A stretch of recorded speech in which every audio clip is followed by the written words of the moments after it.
제가 00년도에 군대를 다녀왔습니다. 제가 요즘 군대 가면 참 월급을 많이 준다라고 해서 제가 군대 갔을 때 제가 2등병 때 9,900원을 받은 기억이 있습니다.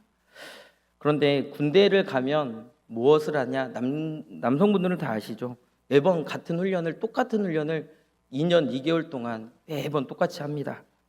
진지를 점령하고 장애물을 설치하고 전방 감시조를 파견하고 수많은 상황을 대비해서 훈련을 합니다.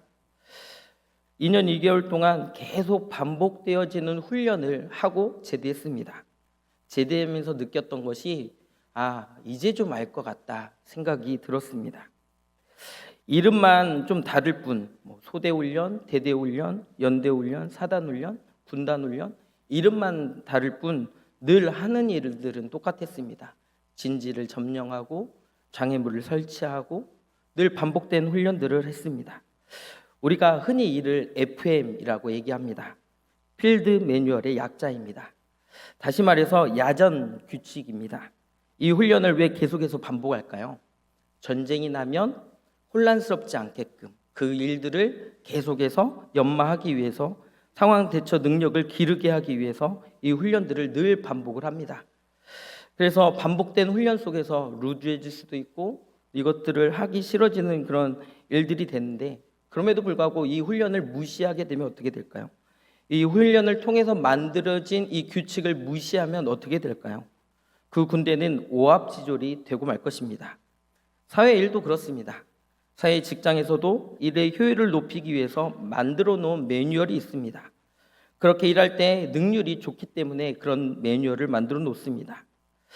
그렇게 만들어진다 해도 사실은 그 능률을 올리기에는 쉽지 않습니다. 사실 우리 신앙생활도 마찬가지입니다. 성경은 어릴 때부터 말씀으로 양육해야 한다라고 말씀을 합니다.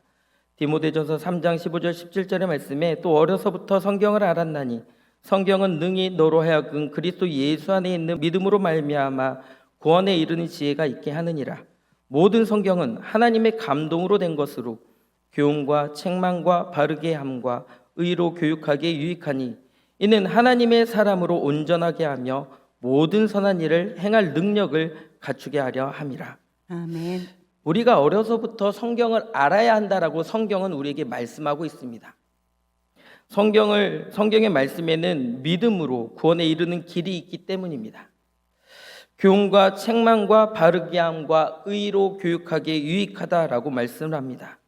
그래서 이 성경의 말씀이 어렸을 때부터 가르쳐야 되고 아이들에게 이 훈련을 계속해서 시켜야 된다라는 것이죠. 그렇게 가르쳐진 성경의 말씀이 우리로 하나님의 사람으로 살아가게끔 합니다. 그런데 어려서부터 이 교육을 하지 않는다면 우리는 다시금 나이를 먹고서 더 많은 시간을 투자해야만이 하나님의 말씀을 배울 수 있고 익힐 수 있고 하나님의 사람으로 살아갈 수 있게 된다라는 것입니다. 어린 아이들은 하나님의 말씀에 가감하지 않고 순수하여서 그냥 받아들입니다. 배우고 익히는 것이 어렵지 않습니다. 유치부만 가도 그 아이들이 순수하게 그 신앙을 고백을 합니다. 그런데 어른이 되면 예수님께서 나를 위해서 십자가에 못 박혀 돌아가셨다라는 이 복음의 말씀이 쉽게 와닿지 않습니다. 왜냐하면 이미 내 가치관이 투영되어져 있고 그 가치관과 하나님의 말씀이 괴리가 일어나기 때문입니다. 그래서 하나님의 말씀을 순수하게 받아들일 수 있었던 이 어린 시절부터 하나님의 말씀을 가르쳐야 되는 겁니다. 나이를 먹어서는 세상의 가치관으로 이미 우리가 길들여져 있기 때문에 하나님 나라의 가치관과 세상의 가치관이 늘 충돌하기 때문에 우리는 갈등하며 살아갈 수밖에 없습니다. 세상은 우리에게 비교 우위에 있으라고 얘기합니다. 경쟁에서 그 누구보다 그 위에 있으라고 가르칩니다. 더 나은 삶을 살라라고 가르칩니다. 그래서 나이 먹고서 세상의 가치관으로 살던 사람이 하나님 나라의 가치관을 배우면 너무나도 힘들고 어렵습니다. 하나님은 우리에게 뭐라고 말씀합니까? 나보다 남을 낮게 여기라 라고 말씀을 합니다. 낮아지라라고 얘기를 합니다. 부자가 되라고 말하지 않습니다. 그래서 하나님 나라의 가치관으로 받아들인다라고 하는 것이 뼈를 깎는 고통처럼 여겨지게 되는 겁니다. 저는 어려서부터 예배는 엄숙하게 지켜야 한다라고 배웠습니다.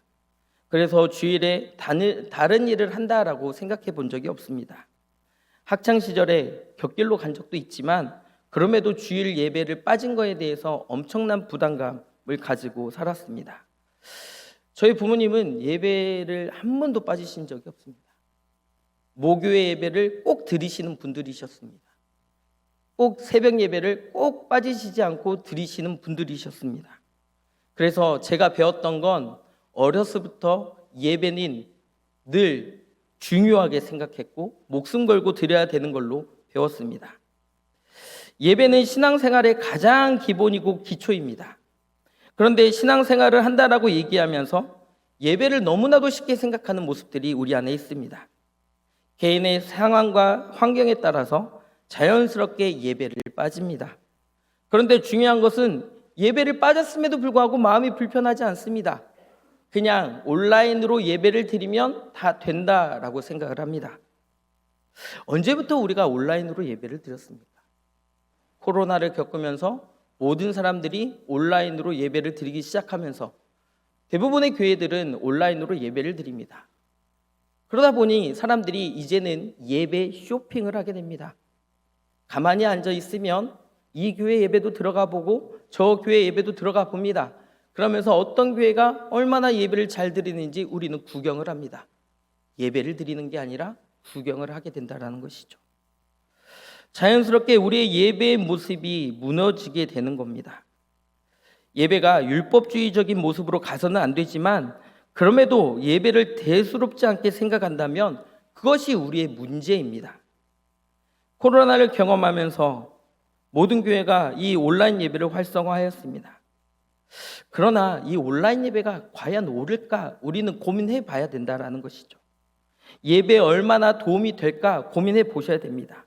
몸이 힘들고 어려워서 상황이 어려워서 온라인으로라도 예배를 드리고 싶어하는 그 간절함이 있다면 그 예배는 드려져야 될 것입니다. 그러나 그러지 않고 내 삶과 환경이 내가 조금은 귀찮아서 그래서 온라인으로 예배를 드리는 것이 너무나도 당연하게 받아들여진다면 이 예배는 하나님께 드려지는 예배는 아닐 겁니다. 예배의 주인은 하나님이십니다. 아멘. 하나님께 드리는 겁니다. 이 하나님께 드려지는 이 예배가 나 중심의 예배로 변질되는 순간 내가 우상이 되는 거고 하나님을 업신여기는 모습이 되는 겁니다. 하나님보다 먼저가 되는 것은 다 우상 숭배입니다. 그런데 예배가 나를 위한 것이라면 우리는 나를 위한 예배가 되는 것에 대한 꺼리낌이 없다면 그래서 나는 이 예배를 통해서 무엇을 얻기를 원한다면 아니요, 얻기를 원하셔도 됩니다. 왜냐하면 하나님은 우리에게 축복을 베풀어 주시기를 원하시는 분이시기 때문입니다. 그런데 우리가 주객이 전도가 되어져서 하나님을 예배하는 것이 아니라 예배를 통해서 나는 무엇을 얻기만을 바란다면 그것이 우상숭배가 되는 것입니다. 예배는 내가 참여한다라고 해서 내가 예배의 주체가 되는 것이 아닙니다. 예배의 주체는 삼위일체 하나님이십니다. 예배를 받아주시는 분은 하나님이십니다. 하나님은 영이시니 예배하는 자가 영과 진리로 예배하라고 우리는 예배의 부름 가운데 이 말씀을 사용합니다. 하나님은 영이시니 예배하는 자가 영과 진리로 예배하라. 이 말씀이 무엇입니까? 성부, 성자, 성령의 하나님께 예배를 드리라라고 말씀을 합니다. 아멘. 이 장로교 예전 안에는 삼위일체 하나님의 예전이 가장 중요합니다. 이 하나님께서 우리를 불러주셨습니다. 그래서 우리는 응답하는 겁니다. 그래서 하나님께 예배를 드리고 하나님께서 베풀어 주신 그 은혜를 듬뿍 누리고 돌아가시면 되는 겁니다. 그런데 어떻습니까? 삼위일체 하나님은 망각한 채 우리가 무엇을 얻기만을 바라고 예배를 드리고 있다면 이것은 하나님을 향한 예배는 아닐 것이다 라는 겁니다. 내가 참여한다라고 하나님은 예배의 주체가 되시며 우리는 먹든지 마시든지 무엇을 하든지 하나님의 영광을 위하여 해야 하기 때문에 우리는 이 예배에 대해서 최선을 다하여 하나님의 영광을 위해서 예배를 드려야 된다라는 겁니다. 아멘. 내가 최선을 다해 예배를 드려야 하는 이유는 이 예배의 주체가 삼위일체 하나님이시기 때문입니다. 여호와를 경외하는 것이 지식의 근본이다라고 얘기를 합니다. 우리는 그런데 그 지식의 근본 되시는 하나님 앞에 경외함이 없이 우리의 원함을 채우기 위해서, 우리의 갈급함을 채우기 위해서만 예배를 드린다면 결코 하나님을 경외하는 것은 아닐 겁니다. 경외한다라고 하는 것은 하나님을 두려워하는 건데, 그 두려움이 그냥 무서워하는 존재로서의 두려움이 아니라 내가 아버지 어머니를 공경하는 것처럼 두려워하는 거예요. 그런데 우리의 마음에 그 경외함이 없이 이 예배에 참여하고 이 예배를 드린다라고 해서 앉아있는데, 찬양을 하는데 입만 뻐끔거리고, 말씀을 읽는데 내가 그냥 눈으로만 읽고, 이것이 최선을 다해서 하나님께 드려지는 예배는 아닐 겁니다. 예배의 시간 엄수해야죠.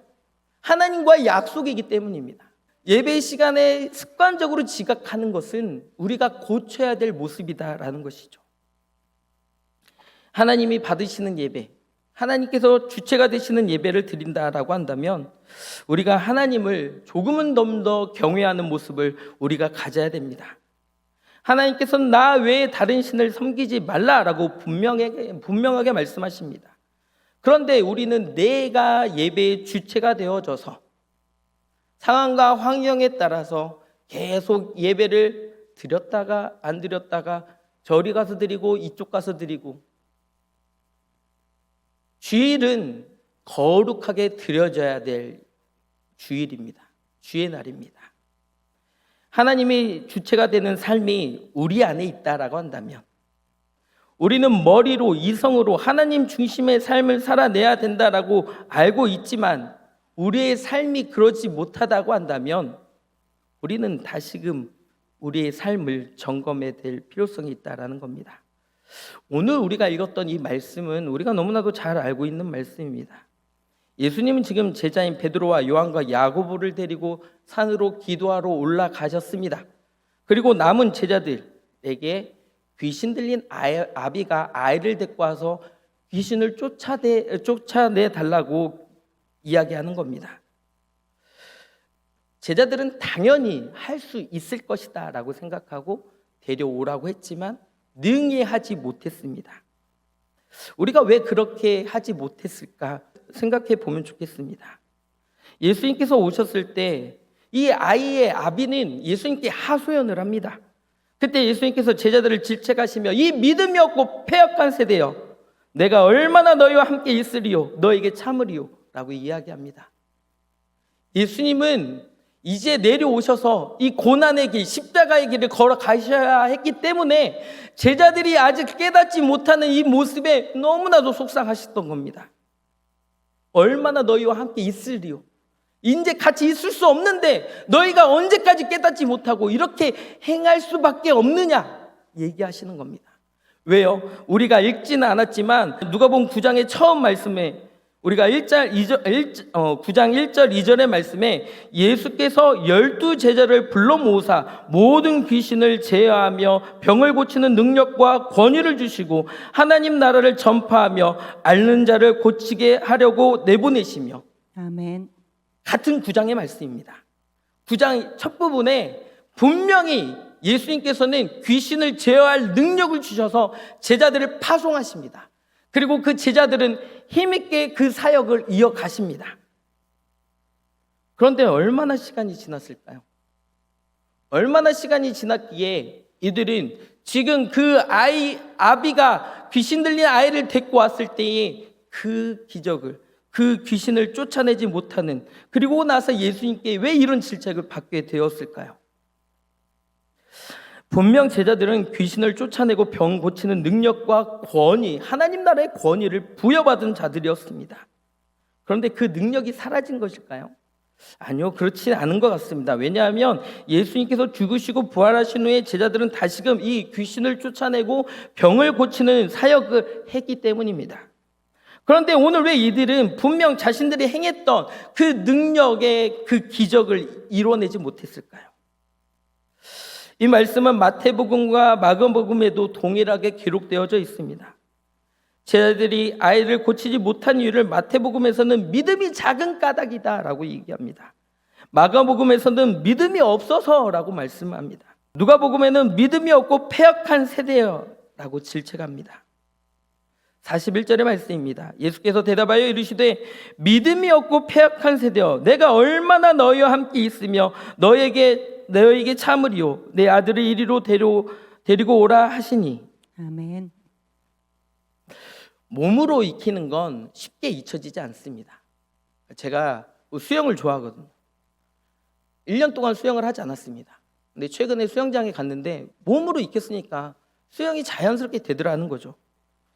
제자들은 이 사역을 몸으로 실천했던 사람들입니다. 잊혀질 수가 없는 거예요. 그 하나님의 권능을 받았을 때 그 권능의 그 사역을 잊혀질 수가 없었던 겁니다. 그런데 지금 하지 못하는 건 어떤 마음이었을까요? 말씀은 이렇게 증언합니다. 제자들이 마음을 두루다니며 복음을 전파하고 또한 병을 고쳤다. 이 고쳤다, 분명히 고쳤다. 제자들은 예수님께로 부어받은 권능을 행했습니다. 잊혀질 수가 없는 권능을 행했죠. 예수님께서 함께 하시지 않아서 권능을 행하지 못했기에 예수님께서 분명히 파송하셨던 모습을 통해서 예수님께서 함께 계시지 않아도 분명히 이들은 이 사역을 이어가셨다라는 것을 우리는 알 수 있습니다. 믿음이 무엇입니까, 여러분? 믿음은 의지하는 겁니다. 내가 할 수 없기에 하나님을 의지하는 겁니다. 우리는 우리의 힘으로 구원받을 수 없기에 구원을 주시는 하나님을 의지합니다. 아멘. 그래서 믿음으로 말미암아 구원에 이르게 되는 것입니다. 그런데 지금 제자들은 하나님을 의지하지 않습니다. 처음에는 내가 할 수 없기에 하나님께서 주신 그 능력을 힘입어서 하나님을 의지해서 귀신을 쫓아내고 병을 고쳤지만 지금은 의지하지 않습니다. 왜요? 내가 행해 봤기 때문에 나를 의지함으로 그 일들을 이뤄내지 못했던 겁니다. 우리가 신앙생활 하다 보면 이렇게 신앙생활을 하니 일이 잘 풀렸더라, 이런저런 이유를 가지고 우리가 하나님을 의지하기보다는 자신의 신앙의 행위, 업적 이런 것들을 의지하기 시작합니다. 어려우면 금식하면 돼 라고 이야기합니다. 이런 생각 해보신 적 없으십니까? 힘들고 어려우면 금식기도 해봐, 쉽게 얘기하지 않습니까? 금식 기도의 형태를 빌어서 하나님을 움직이려고 하는 그런 모습이 내 안에는 없었는지. 제자들은 자신들이 이전에도 귀신을 쫓아냈고 병도 고쳤다는 생각으로 지금 그 아이의 아비에게 나는 할 수 있으니까 데리고 와 라고 얘기하고 있는 겁니다. 하나님 중심이 아니라, 하나님을 의지해서가 아니라 내가 해보았던 그 행위의 모습을 의지해서 데리고 오라라고 얘기하는 것입니다. 그런데 지금 그들이 행할 수 없었기에 너무나도 당황스러웠습니다. 성경은 이 말씀을 기록하고 있는 이유는 분명합니다. 믿음이 없어서, 기도가 없어서, 그리고 지금 내 믿음이 내 중심의 믿음인지 하나님 중심의 믿음인지를 알려주기 위해서 내가 이 말씀이 기록되어져 있는 것입니다. 예수님은 지금 제자들을 바르게 가르쳐 놓으셔야 했습니다. 왜냐하면 곧바로 예수님은 잡혀가셔야 하기 때문입니다. 그래서 제자들이 그렇게 하지 못하는 것에 대해서 얼마나 내가 너희와 함께 있으리요 라고 질책하시는 겁니다. 바로 이 다음 44절에 보면 이 말을 너희 귀에 담아두라, 인자가 장차 사람들의 손에 넘겨지리라 하시되, 이미 예수님은 자기가 잡혀가실 것을 이미 알고 계셨습니다. 그런데 제자들에게 가르쳐 놓아서 능력으로 귀신을 쫓아내고 병을 고치는 역사의 그 능력을 주셨음에도 그들이 하나님을 의지하지 않는 그 모습에 이 믿음이 없고 이 패역한 세대라고 질책하시는 것입니다. 그 후에 제자들의 모습은 반성하고 깨닫고 다시금 주님을 의지하면 좋았을 뻔했는데 말씀은 또 그렇게 기록하지 않습니다. 46절의 말씀에 보면 제자 중에 누가 크냐 하는 변론이 일어나니, 안타깝죠. 믿음으로 다시금 회복해야 하는데 이들이 예수님께서 내가 잡혀가야 되리라 라는 얘기를 지금 해주고 계심에도 불구하고 제자들은 지금 나 중심, 그래서 누가 더 높냐라는 것을 이야기하고 있다라는 것이죠. 어떻습니까? 지금 제자들의 모습이 우리의 모습과 다를 것 없다라고 느껴지시지는 않습니까? 예수님의 수많은 질책과 가르쳐 주심에 대한 반응이 우리의 어리석음으로 나타나고 있지 않습니까? 구약의 그 많은 선지자들을 보내셔서 하나님의 백성 이스라엘에게 하나님의 뜻을 그렇게 전파했음에도 불구하고 이스라엘은 하나님의 말씀에 순종하지 못했습니다. 그래서 나라가 멸망당하죠. 그렇게 하나님의 뜻, 하나님의 뜻, 하나님의 뜻, 우리는 그렇게 간구하고 간절히 요청하고 있지만 그 말씀을, 하나님의 말씀이 이 성경의 말씀을 우리에게 주고 있지만 우리는 무엇을 바라보고 있고 무엇을 연구하고 있고 그래서 어떤 말씀에 순종하고 있냐라는 것이죠. 어떤 것들을 추구하고 신앙생활 하십니까? 무엇 때문에 신앙생활하고 계십니까? 내 자녀가 잘 되기를 바라십니까? 그런데 그 내 자녀들이 그렇게 잘 되고 나서 천국을 잃으면 어떻게 하시겠습니까? 예수님께서는 산상수훈의 말씀을 통해서 내 눈이 범죄하거든 문을 뽑아내 버리고 그거 없이 백체 중에 하나 없이 천국 가는 게 훨씬 낫다라고 말씀하십니다. 그런데 내 자녀에게는 그래 그럴 수 있지, 바쁘니까 다음에 예배 드리자, 이러고 있지는 않으십니까? 그거 좋은 거 다 이뤄내고 그리고 나서 다음에 예배가 회복이 될까요? 어렸을 때부터 말씀을 알았나니 말씀은 능히 너로 하여금, 이 말씀이 우리에게 주어졌음에도 불구하고 우리는 그 말씀을 나의 말씀으로 받아들이지 못하고 있는 건 아닌가?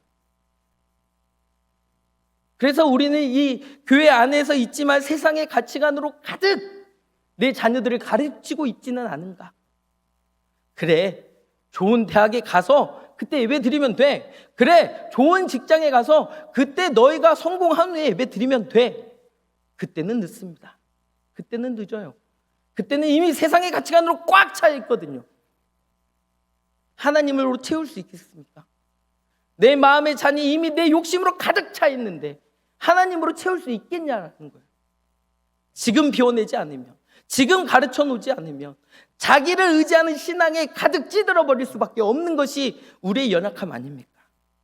그래서 예수님께서 그렇게 지금 말씀하고 계시고 그렇게 질책하고 있는 모습입니다.